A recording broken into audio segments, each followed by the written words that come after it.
अब इसके बाद जो नेक्स्ट पिछली क्लास के आगे हमने पढ़ाया था परिमेय संख्याएं। इसके बाद परिमेय संख्याओं के गुणधर्म पढ़ाएंगे हम। एक तो होता है समृद्ध गुणधर्म मतलब ओपन, हम चेक करेंगे परिमेय करेक्टरिस्टिक्स ऑफ रेशनल नंबर। हम इनके गुणधर्मों को चेक करेंगे एक समृद्ध गुणधर्म पे मतलब ओपन करेक्टरिस्टिक्स पे, एक क्रम विनिमेयता पे कम्यूटेटिव कम्यूटेटिव करेक्टरिस्टिक्स, एक तीसरा गणित में ये जो प्रॉपर्टीज होती हैं कुछ करेक्टरिस्टिक्स होते हैं, तीसरा हम देखेंगे इसकी सहचार्य सहचार्यता पे सहचार्यता गुणधर्म, इसको बोलते हैं एसोसिएटिव करेक्टरिस्टिक एसोसिएटिव प्रॉपर्टी। इनको इस पे चेक करेंगे हम परिमेय संख्याओं को, और चार संक्रियाओं पे हर गुणधर्म को चार संक्रियाओं पे चेक करेंगे। मतलब संक्रियाएं चार प्रकार की होती हैं, ऑपरेशंस जिनको बोलते हैं हम। Operation are of 4 types operations.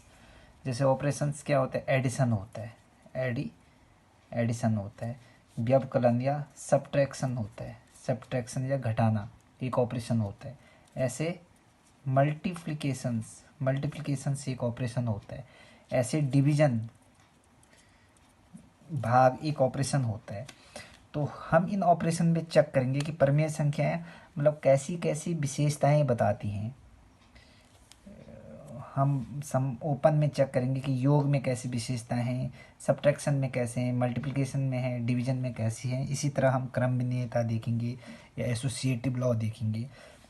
अभी आपको समझ में आएगा। पहले हम देखते हैं समृद्ध गुणधर्म या ओपन करेक्टरिस्टिक्स परिमेय संख्याओं को। हम यहाँ पर परिमेय संख्याओं को सभी चारों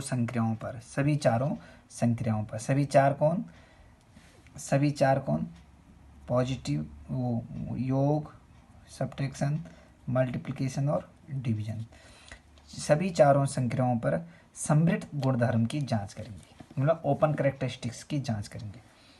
ठीक है, तो सब यहाँ पे देखो हमने पहले से लिखा है कि माना दो संख्याएं 3/8 और -5/8 है। मान लिया हमने कोई भी दो संख्याएं हैं, एक 3/8 और -5/8 है। तो माना हम इनको जोड़ते हैं, माना अब हम ये इन संख्याओं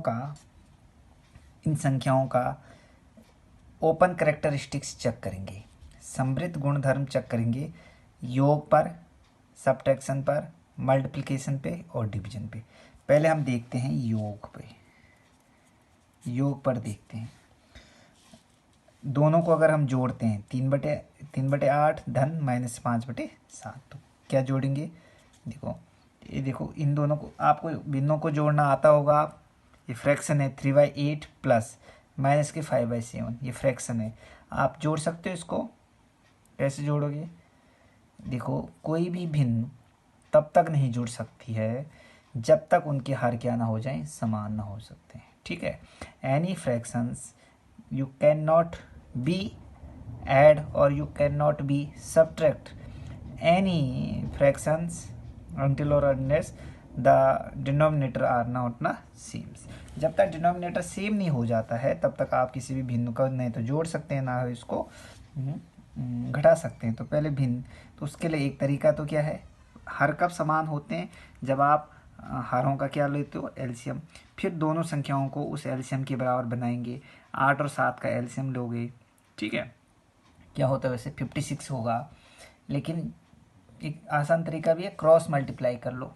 देखो जैसे 7 3 जा 3 × 7 प्लस 8 का 3 का 7 से 8 का 5 से 8 × -5 अपॉन इन दोनों का आपस में डिनोमिनेटर का 8 × 7, तो कितना हो गया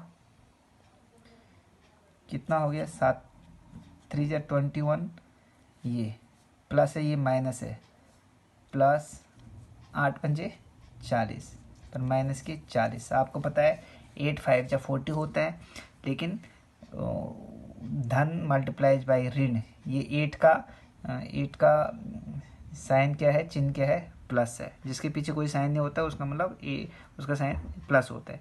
5 का साइन क्या है, इसके पीछे माइनस है, तो प्लस का माइनस से मल्टीप्लाई होगा तो माइनस होता है।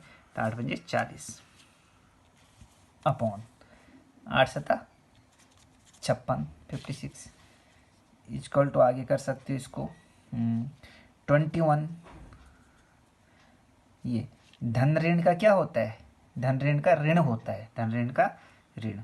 तो धन और ऋण का ऋण 40, ठीक है, अपॉन 56 इक्वल टू 21 धन में से ऋण संख्या ये बनी है, 40 में से 21 गए, कितना होगा 20 दूनी 40 19 बटे 56। और ये 21 बड़ा है कि 40 बड़ा है? 40 बड़ा है। 40 के पीछे माइनस का साइन है तो इसलिए यहाँ पे माइनस का साइन हो गया, तो 19 बटे 56 ये है। और ये भी क्या हो गया? एक परमेय संख्या है।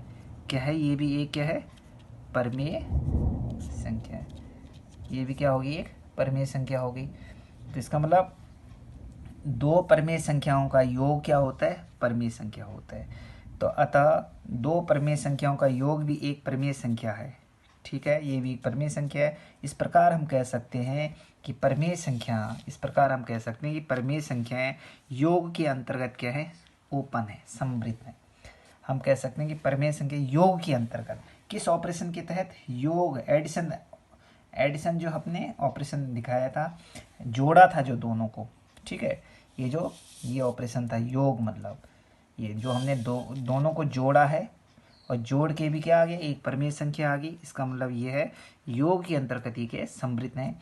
अर्थात जैसे मतलब अगर हम बोले ए और बी परमेय संख्या है तो ए प्लस बी भी हमेशा क्या होता है? एक परमेय संख्या। ये आपके लिए एक फॉर्मूला भी बन गया, एक फॉर्मूला भी बन गया कि अगर कोई ए और बी परमेय संख्या होंगे तो ए प्लस बी भी एक परमेय संख्या होगी, ठीक है। If the two number individually a and b are the rational number, then their additions, it means a plus b will be always the rational number, ठीक हो गया।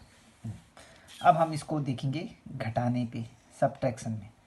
अगर दो नंबर परमेय संख्या हैं तो उनको सब्ट्रैक्ट करके अगर परमेय संख्या आ जाती है, उनको घटाकर भी अगर परमेय संख्या आ जाती है तो हम बोलेंगे कि दो परमेय संख्या घटाने के अंतर्गत, ठीक है, या व्यवकलन के अंतर्गत या सब्ट्रैक्शन के अंतर्गत क्या है? एक परमेय संख्या है।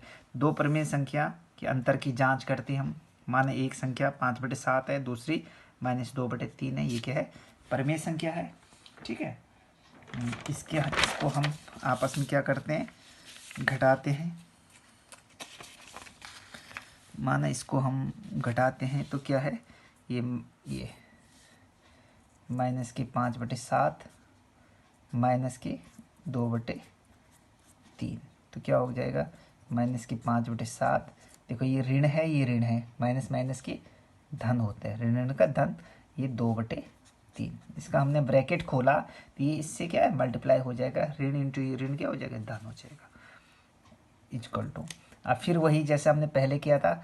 अब हर जब बराबर नहीं है तो ये भिन्न हल नहीं हो सकती, हर को बराबर करना पड़ेगा। तो या तो हर का एलसीएम लो, बता रखा आपको, लेकिन हम सीधा बोलते हैं क्रॉस मल्टीप्लिकेशन करो, थोड़ा आसान से। तो ये -5 का गुणा किससे करना है? 3 धन 2 का गुणा 7 से। नीचे जो दोनों संख्याएं हैं 7 और 3, इनका गुणा आपस में कर दो।